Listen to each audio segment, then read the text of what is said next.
Bom dia, meus irmãos e irmãs. Que nessa Semana Santa o amor de Jesus nos una e nos acalente com a sua paz, né? Bom, hoje a nossa aula de geografia, ela se refere a um conteúdo que começa no livro-texto na página 62, capítulo 8, falando sobre migrações. Vocês estão lembrados, né? São aqueles movimentos horizontais da população, né? População que se desloca no espaço geográfico de áreas de repulsão para áreas de atração, por motivos de ordem natural, econômica, política, religiosa, social. As pessoas vão mudando de lugar no espaço geográfico. Para dar um pouco de suporte para a nossa aula de hoje, eu trouxe inicialmente aqui uma apresentaçãozinha que vocês vão passando depois em casa, aí para, vê o que está escrito, né? Compara com aquilo que está aparecendo lá com aquilo que está aparecendo na apostila, né, no texto de vocês, e assim nós vamos construindo juntos aí o nosso conhecimento. Lembrando que essa e todas as outras aulas estão também disponíveis no canal do YouTube, né, São José Barraveros Cursos Preparatórios.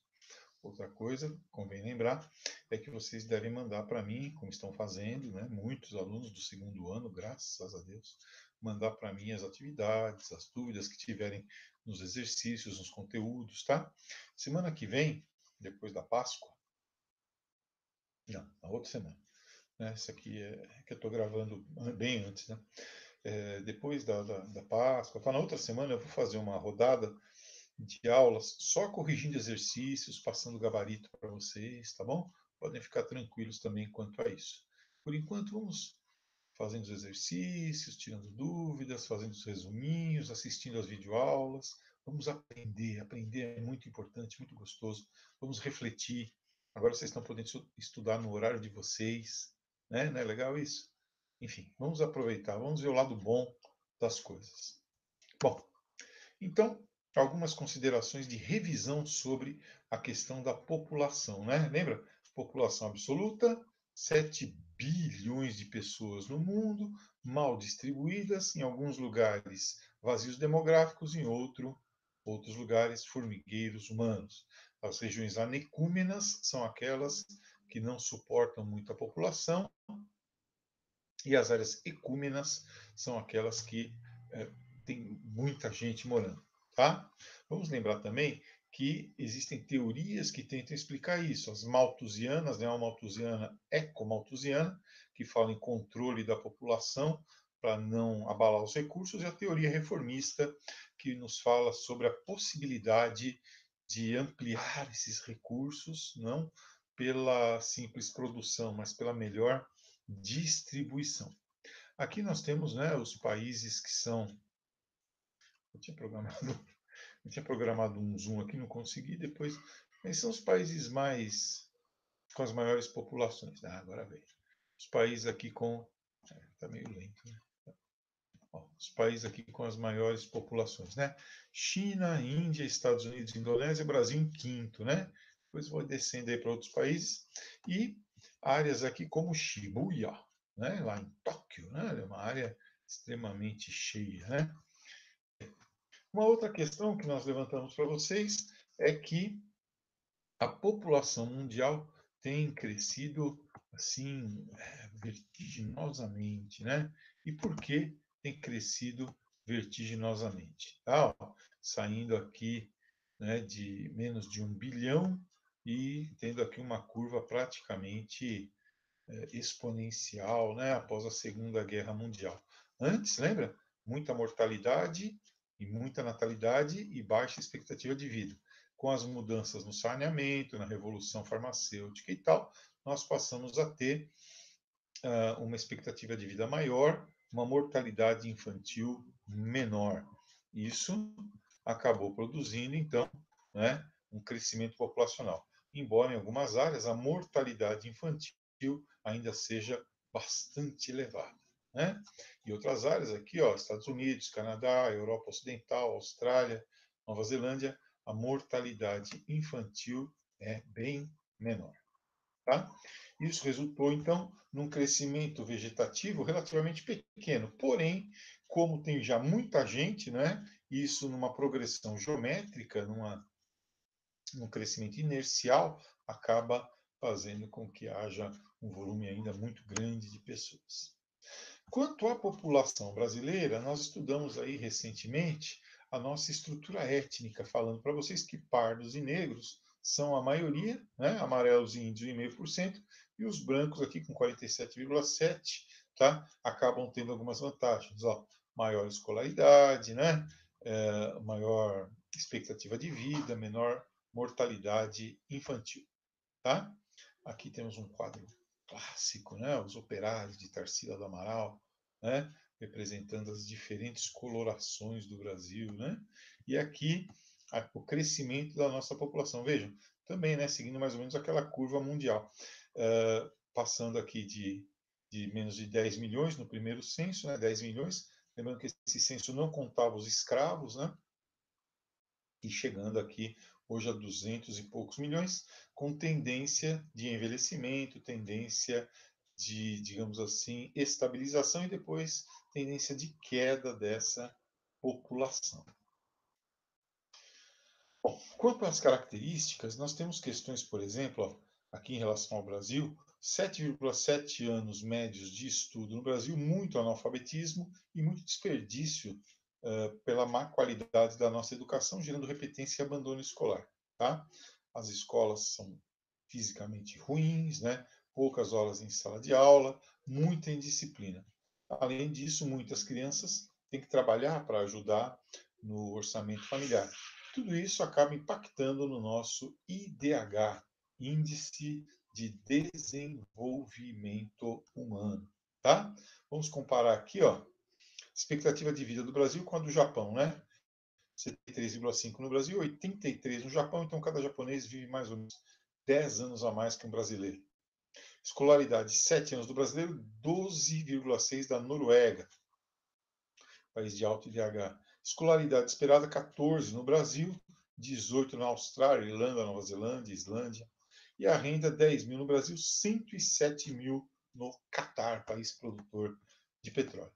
Mesmo assim, dá para perceber que o nosso IDH foi evoluindo bastante, né? Foi avançando bastante a partir de 1990, olha aqui, ó, tá? Vai passando agora por uma fase de estabilização e talvez até uma pequena queda aqui em função da recessão econômica que nós estamos aí enfrentando quanto ao coronavírus. Bem, caindo diretamente agora no assunto das migrações. Vamos lá? Vamos ver aqui, já falamos alguma coisa em sala de aula, né? Mas vamos ver com mais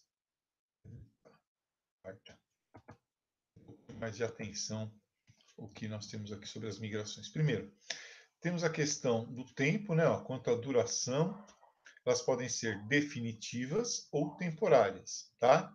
Essas temporárias, alguém que vai estudar, por exemplo, fora, né? E depois volta para o seu país de origem, sazonais de acordo com a estação do ano. Lembra a transumância sobre a qual nós já falamos? As definitivas, o cara vai para morar, para ficar. Quanto à forma voluntária, quando você vai para tentar melhorar de vida com a sua família, ou forçada, quando você é obrigado a sair do seu país por perseguição política, religiosa, étnica. Né? Quanto ao controle, elas podem ser legais, quando o governo não só aceita, mas às vezes até estimula a chegada de imigrantes, ou podem ser clandestinas, né? Aquelas pessoas que pegam barcos, balsas, qualquer coisa, atravessam montanha, deserto, para chegar num país de destino. O pessoal que tenta entrar pelo México, lá também nos Estados Unidos, né? Atravessando o Rio Grande. E quanto ao espaço, né? Quanto ao espaço, sua amplitude. Então, nós podemos ter as migrações internas, o êxodo rural, que é a saída de pessoas do campo para a cidade, pela concentração fundiária ou por conta de desastres naturais, e o êxodo urbano, pessoas que saem da cidade para o campo pelo colapso das cidades, pelo aumento excessivo de preços, pela violência. E as externas podem ser intracontinentais, dentro do próprio continente, ou intercontinentais, fora do continente. Tá? Aqui temos o querido Donald Trump, né, dizendo que não quer imigrantes no país dele, mandou fazer até um muro lá na fronteira com o México, né? Tá? Mesmo assim, olha, nós temos aqui um fluxo grande de migrações, para depois você dar uma olhada aí, tá? Então, temos um fluxo bastante significativo de migrações, né? Inclusive atingindo aqui o Brasil, indo para os Estados Unidos, né? Os Estados Unidos são um grande foco das migrações, né? Muita gente indo para os Estados Unidos, tá? Então, o que tiver em vermelho é área de saída, o que tiver em azul é área de entrada. África do Sul, Austrália, Europa Ocidental, né? Países aqui do Oriente Médio. São aí as grandes áreas para migração dentro do mundo nos dias de hoje. Mesmo dentro da África, né, você consegue perceber aqui a África do Sul, um grande plot, né, de chegada de pessoas, por ser um dos países mais desenvolvidos daquele continente. Bem, o que leva então as pessoas a irem de um lugar para o outro, né? A primeira possibilidade de viajar com a globalização, está barato até viajar. Segundo, a violação de direitos humanos no local de origem, né? Você é perseguido, você não tem seus direitos básicos respeitados. A questão econômica, o desemprego, perseguições políticas, discriminação e xenofobia, que é o ódio racial, e a desigualdade econômica. Quer dizer, se você tem um país, você está no México, e do outro lado do rio tem o país mais rico do mundo, você vai tentar atravessar aquele riozinho ali para participar da festa, né? Então são esses os principais motivos das migrações, né? Abrir fronteira ou fechar fronteira, essa é a questão, né? Essa é a grande questão. A questão dos refugiados. A ONU tem um departamento específico chamado Acnur, né? Que é o Alto Comissariado das Nações Unidas para Refugiados, que tenta acomodar essas pessoas, dar opções para elas, quando chegam no país de destino, proporcionar ensino do idioma local, né? Enfim, acolher, tá? São 65 milhões de refugiados no mundo todo, tá? Aumento de imigrantes para Estados Unidos, Japão e Europa a partir dos anos 90, com um aumento também da desigualdade entre os países. E uma coisa que nos deixa muito chateado, né, só para vocês verem aqui, primeiro os campos de refugiados, né? Verdadeiras cidades de lona, né, onde as pessoas levam uma vida muito próxima da miséria mesmo, né, na ajuda humanitária. E o que nos deixa bem chateados é isso aqui, ó, a fuga de cérebros. Fuga de cérebros. Né? Pessoas que vão bem formadas, às vezes formadas com recursos públicos, dos impostos, né, em universidades públicas, que acabam se deslocando para outros países, né, para receber em dólar, em euro, e acabam, também para ter melhores condições de pesquisa, etc., acabam indo fazer outros lugares progredir.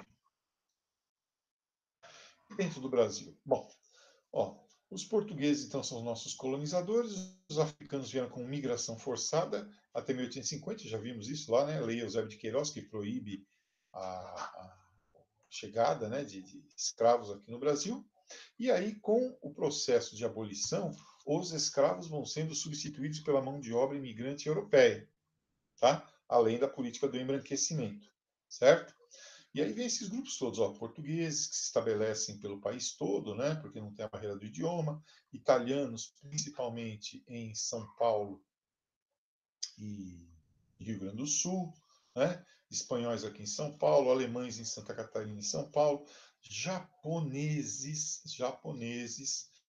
na região em torno de Ribeirão Pires, Suzano, Mogi das Cruzes, Ouro Fino, que é Ribeirão Pires, bairro da Liberdade, lá na Amazônia, né? Tomé-Açu e Meri, tá? E hoje em dia tem chegado coreanos, bolivianos, lá na Vila Maria tem muito, haitianos fugindo lá do seu país também por conta da presença das forças de paz brasileiras, né? Da ONU, lá no Haiti, e venezuelanos fugindo do colapso, né? Que aquele país está assistindo. Em compensação, o Brasil também manda a gente embora, é um país de imigrantes também. Ó, a maior parte nos Estados Unidos, embora alguns aviões estejam trazendo eles de volta meio na marra, né? Os brasiguaios no Paraguai, para ocupar terras devolutas naquele país. No Japão, os decassegues, o pessoal vai para lá, ganha uma grana e volta. e para a Europa, né, o pessoal da dupla cidadania, Portugal, Alemanha, Itália e Espanha, que aí conseguem também o passaporte comunitário, né? Então, a imigração do Brasil segundo a nacionalidade, né? O maior grupo, o dos portugueses, depois os italianos, tá? Aqui espanhóis, alemães, japoneses e todos outros grupos aqui, né? Médio orientais, árabes, sírios, libaneses, judeus, tá? O pessoal todo se enquadra aqui. Também temos fluxos de angolanos, quenianos, etc. Né? Fluxos imigratórios, o êxodo brasileiro, olha, 1,5 milhão quase de brasileiros morando nos Estados Unidos, né? 865 mil lá na Europa, 200 mil na Rússia, 42 mil no Oriente Médio e 32 mil aqui na Austrália, totalizando em 2014 quase 3 milhões de brasileiros. Uma população bastante grande saindo do Brasil. Agora, internamente, o que nós temos mais é o êxodo rural, por conta, eu já falei, da concentração fundiária no Nordeste brasileiro e também os desastres naturais, como a seca. No sul do Brasil, nós também temos, durante os anos 70, a saída de brasileiros em direção à fronteira agrícola no oeste do Brasil, tá? Formando hoje, em direção ao centro-oeste, aquilo que nós chamamos de arco do povoamento recente ou arco do desflorestamento. Né? Esses migrantes aqui, ó, né, são também chamados de boias frias, corumbas, peões de trecho, né? E temos também aqueles caras da migração de retorno. Não sei se é do tempo de vocês, aquele programa Gugu de Volta para Minha Terra, era uma sessão lá do programa do Gugu, né? Um quadro do programa do Gugu, falecido Gugu, que falava sobre pessoas que voltavam para sua área de origem, né? Então, são aí essas pessoas que vão para lá. Principalmente nordestinos, né? Nossa grande área de repulsão é o Nordeste, ó. De 1860 a 1910, Amazônia. Né? 1970, para construir a Transamazônica. Mineração no século XVIII, construção de Brasília nos anos 1960, colonização por, por planos de colonização, né, da Amazônia durante o militar de 70 a 80, industrialização de São Paulo a partir dos anos 30 e também no Rio de Janeiro. Este é o nosso polo de repulsão e as outras regiões todas de atração. E aqui temos nós temos aqui um retratinho desses fluxos migratórios, né? Então, o Nordeste, como grande fluxo aqui, também o Sul, né? Em busca de frentes pioneiras no Paraná, terras para plantar. Depois, novos fluxos em avanço para o centro aqui do Brasil, né? Mato Grosso, para o cultivo de soja e algodão, e também o Vale Amazônico. E, finalmente, nos anos 70 e 80, os brasiguaios, que a gente falou agora há pouco, né, a colonização aqui do oeste brasileiro, e mais o extremo norte, com Roraima, cultivo de arroz, antes da demarcação da reserva indígena Raposa Serra do Sol, e aqui, né, ainda a vinda para o centro-sul brasileiro, para o sudeste brasileiro. Tá? Então, são as migrações aqui para o Brasil. Agora, para nós encerrarmos a aula, é claro que esse imigrante sofre demais, né? Sofre preconceito, sofre humilhações e tal. Então, tem uma música de um cantor chamado Zé Geraldo, chamada Cidadão, que eu queria te convidar a ouvir comigo. Vamos lá?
É isso aí. Espero que você tenha gostado dessa música e tenha entendido um pouco também, possa refletir um pouco sobre o conteúdo dela, né? E o quanto isso tem a ver com a nossa aula. Afinal de contas, é importante você perceber que ela fala sobre, a letra dessa música nos conta sobre as dificuldades de adaptação do migrante, né? Do migrante e também do imigrante, cada um na sua época, quando chega a São Paulo, quando chega numa grande cidade. Reflita sobre isso, reflita que o lugar que o acolheu foi onde estava Jesus, independente da igreja, independente da se é protestante, católico, espírita, não interessa. Estamos na Semana Santa, reflita um pouco sobre isso. Namastê.